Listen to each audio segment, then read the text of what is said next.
So this story coming out is just wild. Taylor Swift allegedly had Kanye West removed from the Super Bowl after he tried to upstage her on Sunday night. Apparently Taylor made a call to have Kanye booted after he intentionally bought seats that were in front of hers. She was there cheering on her boyfriend Travis Kelce in a VIP box with her celebrity friends. It was said that Kanye then strategically placed himself in front of Taylor to photobomb any footage of her during the game's broadcast, so she got him removed from his seat. This version of events comes from ex-NFL star Brandon Marshall, who shared a suite with the NFL Commissioner Roger Goodell at the big game. He made this shocking accusation on his Paper Route podcast on Monday, but of course we have to mention that there is no evidence that this story is totally accurate. At one point when he was telling it, he briefly mixes up Taylor Swift with Katy Perry, who wasn't even at the game. He does go into a lot of detail though, so it sounds like there could be some kind of truth to it. Marshall says, so Kanye West pulls up to the Super Bowl. Kanye buys a ticket right in front of Katy Perry's booth, so anytime they are going to be showing Katy Perry, Kanye's face was going to be there. He had a mask on with his logo on the mask. He then corrects himself and says, so Taylor Swift gets pissed off and she makes a call or two, everyone is involved, and he gets kicked out of the stadium. Marshall accused Kanye of trying to leverage Taylor's celebrity status in order to make some money whenever she was inevitably going to be shown on TV. And that kind of makes sense considering that she's like always on camera. But how accurate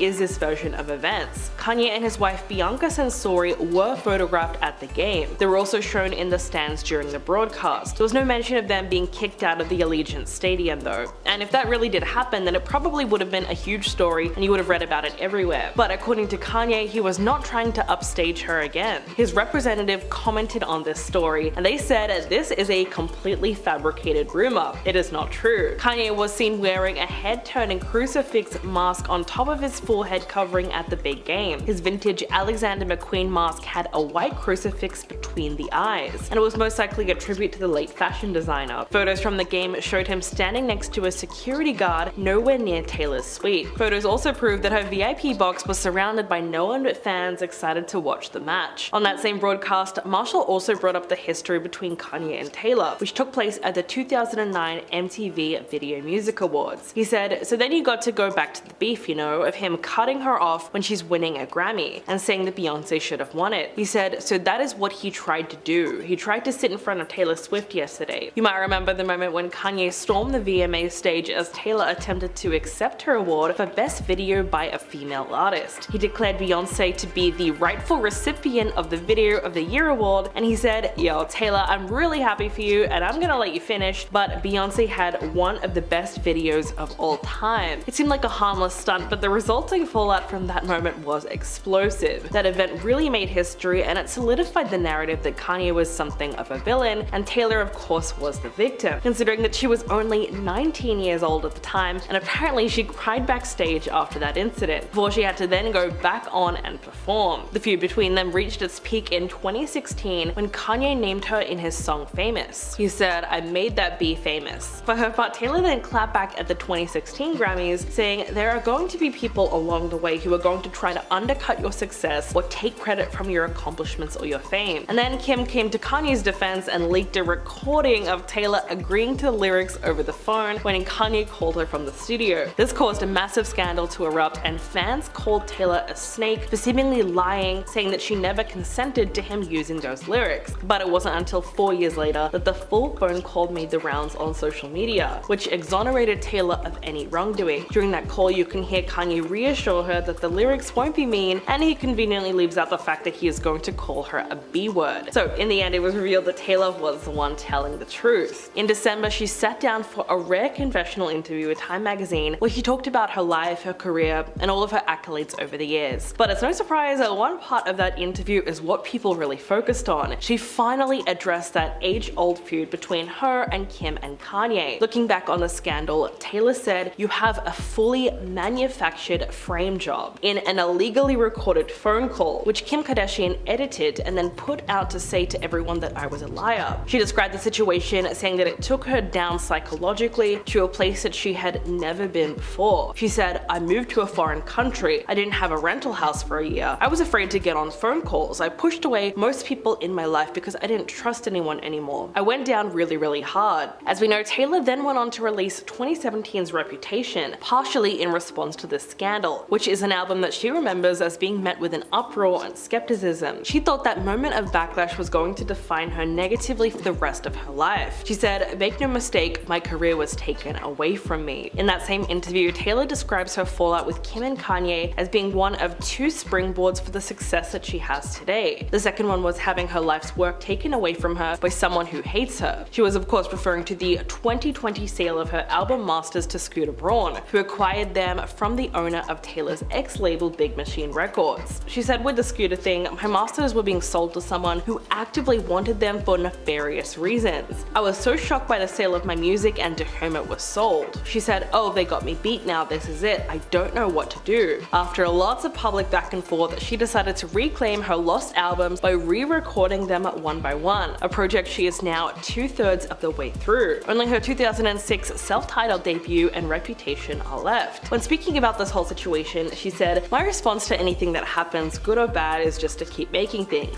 keep making art. But I've also learned that there is no point in actively trying to quote unquote defeat your enemies. Trash takes itself out every single time."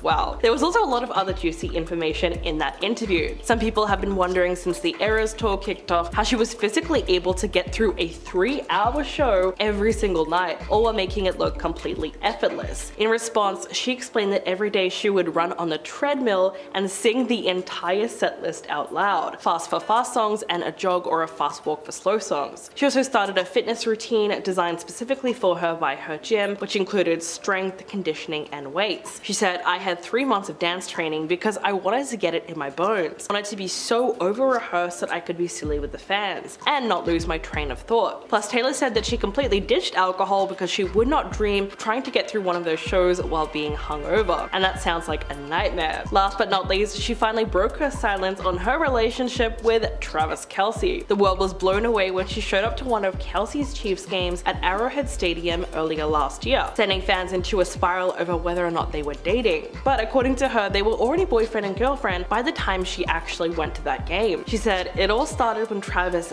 very adorably put me on blast on his podcast, which I thought was metal as hell. We started hanging out right after that. So we actually had a significant amount of time that no one knew, which I'm grateful for because we got to get to know each other. By the time I went to that first game, we were a couple. I think some people think that they saw our first date at the game. We would never be psychotic enough to hard launch a first date. But as beloved as her relationship with Kelce already is, there has been a lot of grumblings from football fans who think the NFL is focusing on her way too much." In response to that, she said, "I don't know how they know what suite I'm in. There's a camera like half a mile away and you don't know where it is. And you have no idea when the camera is putting you in the broadcast. So I don't know if I'm being shown 17 times or once." She said that she's just there to support Travis and she has no awareness of whether or not she's being shown too much and upsetting a few Brads and Chads. So Taylor is very aware of the general surprise that people have shown in response to the public nature of her relationship, especially in comparison to her last long-term romance with Joe Alwyn. In the past few months alone, her and Travis have probably been seen together way more times than her and her ex-boyfriend ever were over the course of their 6-year relationship. But according to Taylor, there is a really big reason for that. She said, "When you say a relationship is public, that means I'm going to see him do what he loves. We're going to be showing up for each other. Other people are there and we just don't care. The opposite of that is that you have to go to an extreme amount of effort to make sure that no one knows that you're seeing someone, and we're just proud of each other." She went on to explain that over the years, she's learned that she does not have the time or even the bandwidth to get pressed about things that don't matter. She said, "Yes, if I go to dinner, there is going to be a whole chaotic situation outside of the restaurant, but I still want to go and have dinner with my friends because, hey, life is short. Have adventures." Taylor went on to say, "Me locking myself away in my house for a lot of years, I'll never get that time back. I'm more trusting now than I was 6 years ago."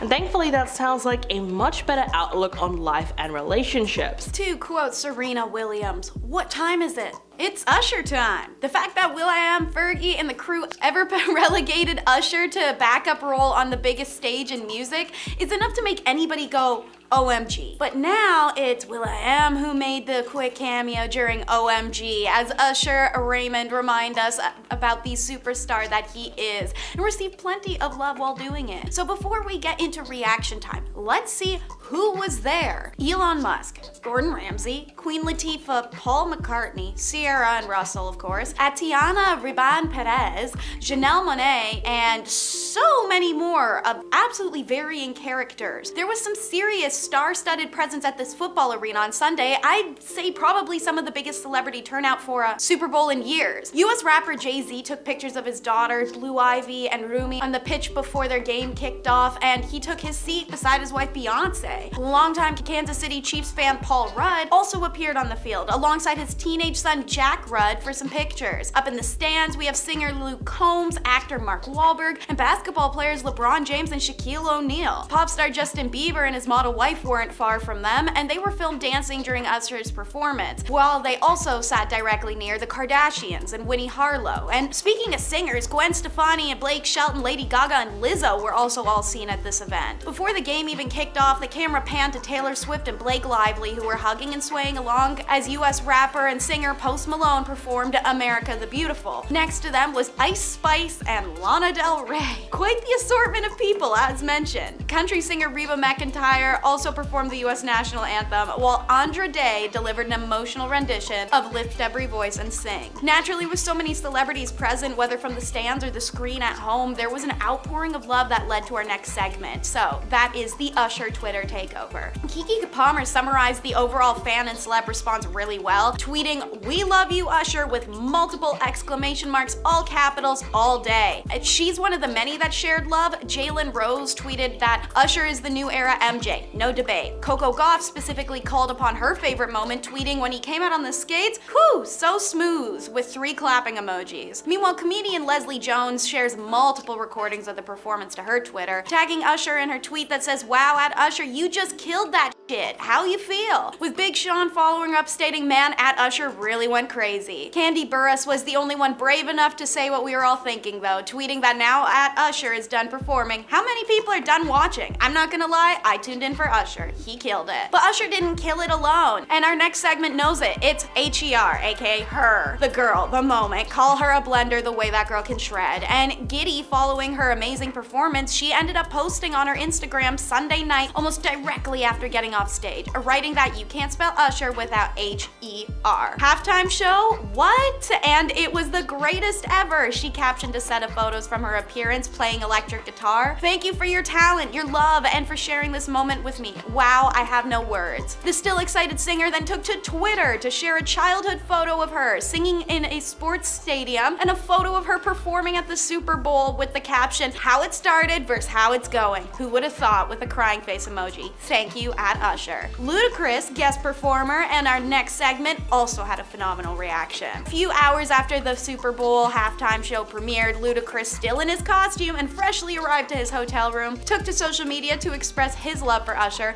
by calling him his longtime friend and brother. Luda posted a video on Twitter where he playfully shouts out his wife by claiming none of the 115 million halftime show viewers compared to his #1 fan. It's an endlessly sweet moment. He pans the video down to her and she smiles and wiggles her shoulders in excitement. And then he goes on to genuinely express love for his fans, citing how grateful he was for their support, and OFC gave a shout out to Usher, saying that this was what they worked for and identified their music as being a source of upliftment for the young and old everywhere. Also expressing how he was lucky to witness these live reactions and felt like the entire stadium levitated and vibrated to his halftime performance. Luda ends his statement by thanking all the viewers who witnessed the Super Bowl from home. For the people watching on television and all around the world, at home, thank you. I just want to say thank you, gratitude. Luda wasn't alone in sharing the love via the gram, so let's look at celebrity stories. So many celebrities in attendance shared videos and pictures of the performance on their Instagram stories, posting loving comments alongside them. Quavo was recording himself post a few drinks, loudly singing along to the performance, and some clips of him shot way too close to his face, showing off his Usher money, the paper 100 style bills that Usher made rain over the stadium. Offset, who was with him, also shared these videos wherein he was loudly singing along to R&B classics. Rappers 2 Chainz, Ty Dolla $ign, Tyga, and Meek Mill all posted segments of the performance and could be heard talking, singing, laughing along in their Instagram stories, while Remy Ma's story showed her via front camera with a poor choice of filter, jamming out. Ashanti and Nelly also shared some front cam footage of the two of them bopping out to My Boo. London on the Track really stunned on all of them though, because he was lucky enough to be on grass level and share clips of the performers and dancers doing their thing barely 20 feet in front of him. Overall, with all the singing, laughing, dancing, and jeering heard in all these celebrity stories, it's easy to see how well adored the performance was. The Kardashians posted so much on social media, they get their own segment. "We got money, honey, let's go ATM" was one of the things Khloe K had to say post-performance, showing her fans in one of her many Instagram stories the Usher money she'd retrieved. Kim Kardashian and her younger sister Khloe teamed up with the other younger sister Kendall at the 2024 Super Bowl in Las Vegas. Videos shared on Khloe's Instagram story showed that the sisters were dancing in the stands at the Allegiant Stadium while the musician belted out hits like Caught Up, Love in the Club, My Boo, and of course, Yeah. Khloe called the hitmaker a legend in one clip, while another showed her mouthing the lyrics to Burn with Kendall and Kim and their friend Lala Anthony. As Usher stripped down to just his white trousers for his performance of You Got It Bad, Khloe wrote "I love you" alongside the clip.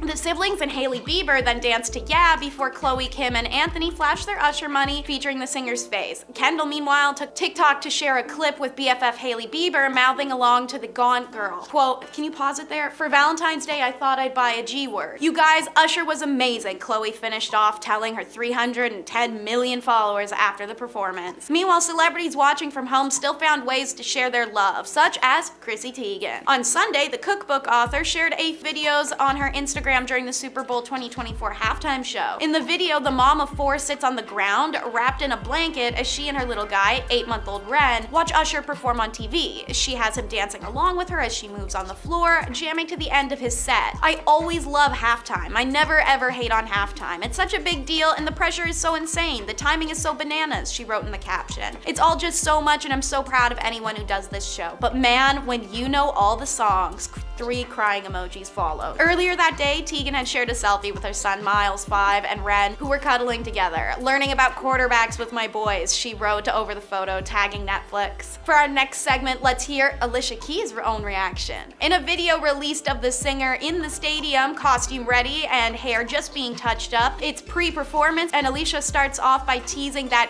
if you thought Las Vegas is warm, let me tell you that it's not, while wearing a puffer jacket over the now iconic red jumpsuit and cape combo she rocked for the show. "We are rehearsing for the Super Bowl. It's about to happen. It is so crazy. I'm feeling so good. I'm singing a piece of If I Got You with my brother Usher, who's been a friend to me for just so long, and so it's really amazing, this song. How can this song just have so much meaning?" And it doesn't. It just changes depending on where you go. Alicia then took a second to talk about how the song has an upcoming role in Hell's Kitchen, a coming-of-age musical using her songs as a plot device. She finished off her pre-show jitter video with a comment of, "So I'm just vibing, feeling good, feeling grateful. Can't wait for y'all to see Hell's Kitchen, a New York story in New York. But right now, I'm in Vegas and I'm cold." Keys made a steamy cameo during Usher's set, starting at the piano with her 2003 hit If I Ain't Got You, while her Dolce & Gabbana catsuit cape blew out behind her and overtook the entire stadium. Keys and Usher then heated up on stage with a sexy rendition of My Boo, which ended with the headliner wrapping his arms around the Girl on Fire singer's waist from behind. And that little hug moment caused some raunchy reactions. Our second to last segment. One person who didn't enjoy the now dubbed flirtatious moment was Boozy Badass, who demanded an apology from Usher on behalf of Alicia Keys' husband, posting at Usher, "Enough is enough, bro, exclamation mark. I need you to apologize to Swizz," he wrote on Instagram. "She's married my bleep word. I know that wasn't planned." Undefeated world champion boxer Gervonta Davis also had a negative reaction, tweeting that Usher would have been on his way to the hospital as I write if I was Swizz. Koki tweeted, "Imagine someone hugging your wife like Usher hugged Alicia Keys." And James Onan, aka Fat Boy, shared his feelings, saying it's wrong to hold someone's wife like this.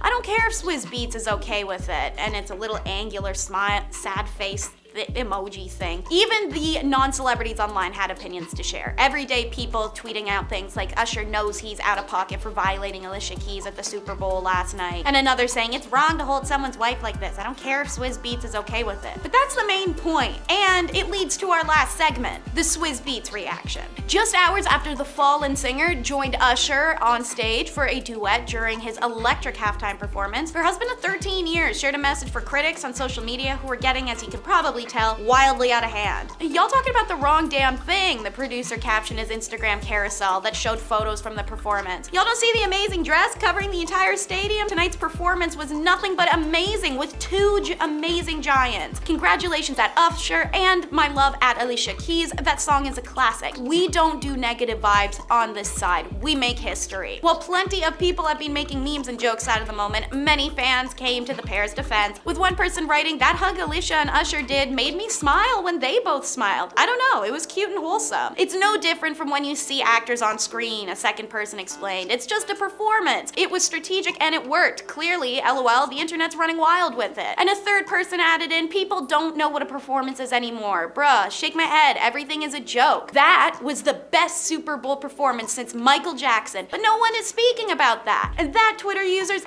damn right it was. The Super Bowl halftime show is arguably one of the biggest and most iconic performances in an artist's career. So when Usher took the stage, some fans were excited to see what he had planned. He had costume changes, special guests which included Alicia Keys, her as well as Lil Jon and Ludacris. Plus, how could you forget his roller skating? Yep, he did all that on stage while singing and dancing. He kicked off his set list by performing his 2004 single, Caught Up. As his set list went on, Alicia Keys joined the stage while playing the piano and singing. But unfortunately, she suffered from a voice crack in the opening note, which some viewers described as hard to watch. Overall though, fans were quite split with their thoughts on the performance. On one side, some described it as the best halftime show they've ever seen due to the choreography and the fast costume changes. One fan wrote, "Usher was everything my millennial heart wanted," with others even saying that this was a godlike performance. But with love also comes hate. Others described Usher's performance as a snooze fest and absolute trash when comparing the performance to previous years. One user wrote, "That was one of the most boring halftime shows I've ever seen," with another one writing, "I'm sorry, but that didn't give what it was supposed to. The song was rushed, the theme wasn't there, it was just all over and meh. Where was Justin Bieber?" Before the show started, there were rumors and speculations that Justin Bieber was going to join the stage with Usher in order to perform their iconic song Somebody to Love. But as we all know, that didn't end up happening, and it appears that some fans might have gotten their hopes a bit too high. Some of Rihanna's fans were actually critiquing Usher's show because, as we know, Rihanna was last year's performer. There were hundreds if not thousands of tweets comparing those two performances, with one user even writing, "Usher is fine but Rihanna outdid you while being pregnant, lil bro." But not everyone was team Rihanna, because another person said that Usher's performance was way better than hers, no questions needed. So have you watched them both? Because if you did, how would you compare them? Some fans of Usher have actually said that yes, they expected more from him, as they felt that his performance was boring and outdated. But some people who were actually not Usher fans really enjoyed the show, with one person writing, "I'm not an Usher fan, but I completely disagree. He completely relied on his talent as opposed to an over-the-top production. I thought it was fantastic." Especially when the Super Bowl halftime show is one of the most anticipated events of the year. It has quite the comparison to previous performers. According to Billboard's Best Super Bowl Halftime Shows, they ranked Prince's 2007 performance at #1. But that's all opinions, and I've also seen people say that Katy Perry's performance was one of the best. Also, many people were wondering if Justin was actually supposed to be on stage, but at the last minute maybe he had like a change of heart. And this was all because he arrived in Vegas early on and had a ton of speculation about if he arrived early so he could rehearse. Plus, I wonder if Justin and Usher performed Somebody to Love, if that would bring change to how people saw his performance as boring, as many people just felt disappointed that their hopes were brought up only to be let down. Some were also criticizing the sound because some people felt that the music was too loud and it drowned out Usher's voice, because they said that his volume was not turned up nearly high enough. Plus, his microphone was reportedly causing unnecessary bobbing noises, and some people also complained that Usher was completely out of tune, saying his microphone kept cutting in and out. But that wasn't all, because people were also saying his microphone was too big for him and it was too close to covering his face. But a ton of viewers noticed an improvement to the sound once Alicia Keys joined the stage, and luckily we were able to get some memes out of this sound situation. Usher also squeezed 30 years of his work into a 13-minute performance, which he reportedly called challenging, which I can't really blame him. He actually just released his 9th studio album 2 days before the Super Bowl, as he hopes his performance can generate more streams and ticket sales for his upcoming tour. Did Taylor Swift rig the 2024 Super Bowl for Travis Kelce? Well, that's the claim that some angry NFL fans have been making. As crazy as it sounds, they are saying that the Super Bowl game must have been rigged somehow, considering that the Chiefs won over the 49ers. The Chiefs squeezed a 25-22 win in overtime over the 49ers on Sunday after a nail-biting game. As we know, this victory secured back-to-back Super Bowl wins for the Chiefs. But as fans celebrated the win, it also sparked outrage among a number of people who believe that the game was somehow scripted in the Chiefs' favor, considering the fact that the team's tight end Travis Kelce is dating, well, you know who, Taylor Swift. On Twitter, there has been a sea of negative reactions spilling in. One person wrote, "49ers deserve that win. It's so rigged, I hope you guys can see it for what it is. Truly rigged. Chiefs, you guys got so lucky Taylor Swift bailed you guys out." Another person said, "Not even WWE can script this kind of rigged BS. Never watching American football ever again. I'm being 100% serious, the NFL is actually rigged." So what is going on and why do so many people feel this way? These Super Bowl theories really seem to be influenced by sexist attitudes. It's difficult to ignore the fact that Taylor Swift is a powerful billionaire woman whose fans are mostly women. She has incredible power within the music industry, not only through her fan base, but also in how she has fought for better streaming service royalties for artists and re-recorded her albums in a battle over rights to her music. She also has political power, which was proven when she brought out a record-breaking voter registration day with one single Instagram post. It's difficult not to see how this new theory is an attempt to downplay the success of a very powerful woman, by implying that her increased popularity over the past 2 years is a result of something secretive and evil. Beyond that, there's also the fact that she has now entered a distinctly male space, the NFL, where fans have historically tended to be more conservative. So it's no surprise that large amounts of fans have complained that she is receiving too much airtime during games. But it is not just Taylor who is disrupting the game, apparently it's also the Swifties. And these new female fans are being criticized for not being true fans of the sport or participating in the correct way, whatever that is. So their behavior is somehow ruining the integrity of the NFL. Sadly, the backlash against Taylor and Travis only seems to be getting worse. It got so bad that the NFL had to release a statement defending their coverage of Taylor. They said, "We frequently change our bios and profile imagery based on what's happening in and around our games, as well as culturally. The Taylor Swift and Travis Kelce news has been a pop cultural moment that we've leaned into in real time, as it's an intersection of sport and entertainment, and we've seen an incredible amount of positivity around the sport. But clearly the fact that they even needed to put this statement out there in the first place shows you that they've received a lot of pushback. Ever since their relationship was made public, the two of them have been the target of several celebrity critics, even ones you would have never imagined, like Olivia Wilde. She had people wondering what exactly she had against Taylor Swift when she weighed in on their romance. On her Instagram story, she posted someone else's tweet that said, "I wish Taylor Swift was in love with a climate scientist, and obviously not an NFL star." Judging from this post, it's pretty obvious Olivia was alluding to reports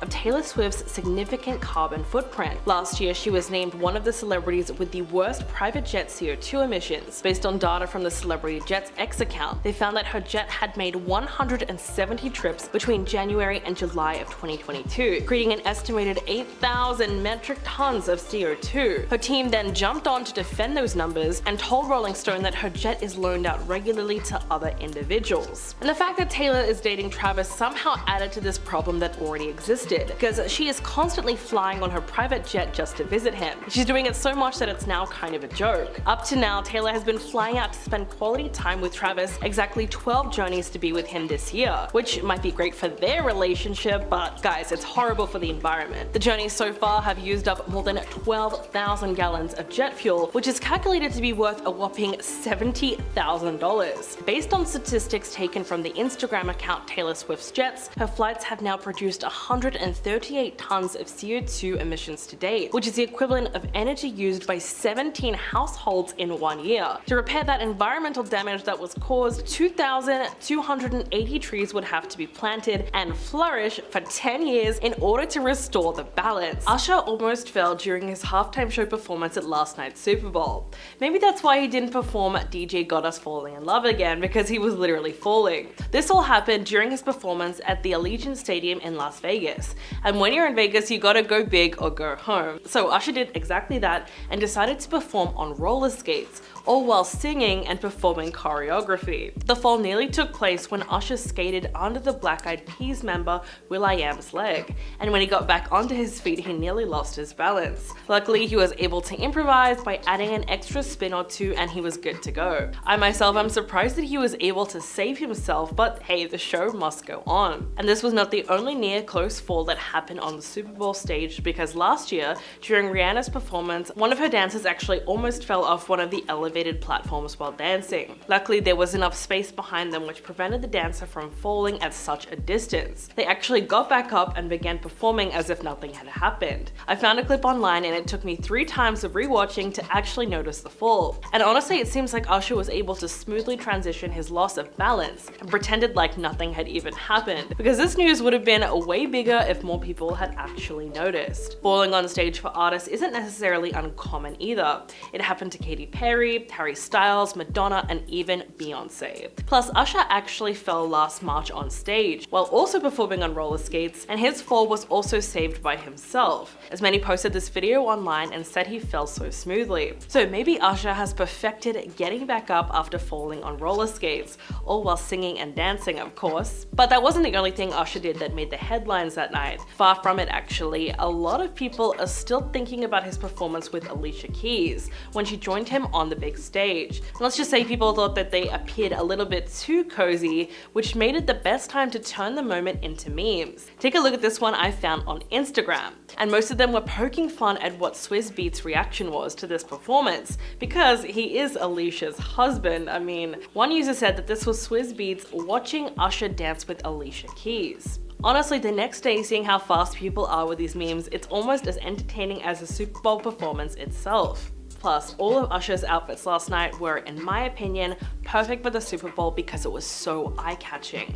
He wore a white jeweled suit by Dolce & Gabbana to begin his performance, and then later on, slowly but surely, he ended up shirtless for his performance of You Got It Bad, which seemed to delight some viewers such as my grandma. And for his second outfit of the night, he wore a glittery black and royal blue outfit, which included 340,000 crystals. He wore all of this while roller skating, dancing, and singing, before changing into a pair of custom chrome Jordan 4s by the shoe surgeon. So what did you think about his looks? And just a few months ago in December, Usher wrapped up his most recent Las Vegas residency after 100 sold-out shows. And would it be an Usher show if he did not include his roller skating routine? Because that actually came from his residency, and he kept his promise that he would bring the best of his Vegas shows to the stadium. But if you missed his performance, or you just wanted to see him in person, you are in luck. He unveiled the dates and details of his past, present, and future tour, which will start in Washington, D.C. on August 20th. Tickets are on sale, so if that's something you're interested in, it's your lucky day. If there's one thing Taylor Swift is going to do, it's have a good time at a Chiefs game, and clearly the 2024 Super Bowl was no exception. But was she having a little too much fun? Some people believe that she went too far over the weekend and embarrassed herself publicly by getting sloppy drunk. Taylor really let loose during the game, and you can see that in a viral clip that's been going around of her on the Jumbotron. In the video, she suddenly downs a drink with her friend Ashley Avignon, who has joined her at a few Chief games throughout the season. She was sitting in the VIP suite to support Travis Kelce along with her friends Ice Spice and Blake Lively. Taylor was filmed chugging a beer and then slamming the can on the railing right in front of her. It's unknown whether or not she knew the moment was being broadcast on the big board or that it would later be posted on the NFL's social media accounts. But some viewers were unreasonably mad after seeing that act. While we can't say for sure why she decided to chug it all, she very clearly went to grab her drink after seeing something in the distance. Now fans have a theory that she was playing a drinking game every time she sees herself on the Jumbotron. What is the evidence for this? Well, the fact that she seemed to look in that same direction when she caught herself and Blake Lively on the screen earlier that day. So if Taylor really is drinking every time she notices herself being watched, this could be one hilarious game. And it's a really good idea considering how many times they actually put her on screen, like a million. Still, the NFL fans were not happy with this display. Even though her music is scattered with lyrics about bottles of wine, getting drunk, and drinking beer out of plastic cups, some people are genuinely shocked by the fact that she drank alcohol at the Super Bowl. And unsurprisingly, there was was a lot of hates in these comment sections, with fans saying things like, wow, promoting alcohol is not a good influence for the youth, and her brand is corrupting young people watching her at the game. Another person wrote, even celebrities with hella money need alcohol to have fun. Really sad situation. It's not that she's chugging beer, it's simply out of character for her, whatever that means. Apart from the handful of negative comments, the majority of Swifties actually praised her for being relatable and iconic, pointing out the fact that it's completely normal for her to drink if she wants to. I mean, she's 34, there's nothing wrong with chugging a beer and just having a good time. One person wrote, Taylor Swift chugging a beer on the Jumbotron is pure game day energy, and I can only hope it was followed by a good belch. So that's really all it is, she's just getting in the spirit of the sport. After all, her attendance at the Super Bowl just so happens to be the 13th game that she's attended since she started dating Travis, which is also her lucky number. And on top of all of this, she really has no say how many times she appears on the Jumbotron. In a December interview, she said, I don't know if I'm being shown 17 times or once. I'm just there to support Travis. I have no awareness of if I'm being shown too much and pissing off a few dads, brads, and chads. When you say a relationship is public, that means I'm going to see him do what he loves. We're showing up for each other. Other people are there and we don't care. The opposite of that is you have to go to an extreme amount of effort to make sure that no one knows that you're seeing someone. And we're just proud of each other. Thankfully, Taylor has also had a lot of support from her celebrity friends, which kind of balances out all of this negativity that she's getting. Adele recently said that she thinks anyone upset seeing Taylor at the games should get an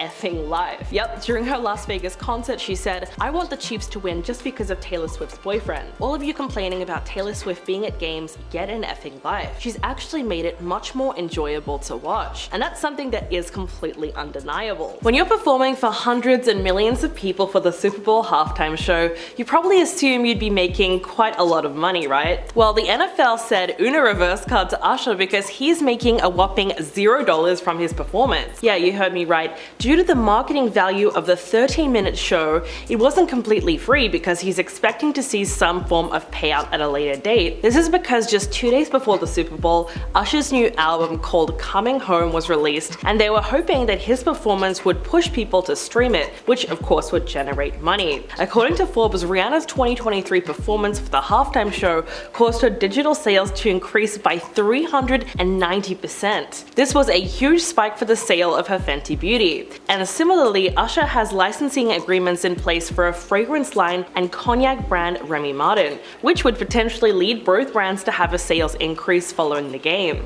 Nyama Contrain, who was a former marketing executive at Columbia and Epic Records, told Forbes there is no bigger moment of impact because of how big these performances really are. It is the perfect marketing strategy. And this actually wasn't the first time Usher hit the halftime show stage, because back in 2011, he joined the Black Eyed Peas during their halftime show, which he recently told Good Morning America. Since that day, he had it in his mind that he wanted to go back to that stage. So I guess his dreams did come true, because that is exactly what he did. But if you didn't have the time to watch, or you just wanted a recap of last night, we got you covered. So Usher had tons of people hoping he would play his well-known nostalgic songs that were hitting the charts years ago. But not all of the songs that fans were hoping for actually made the list.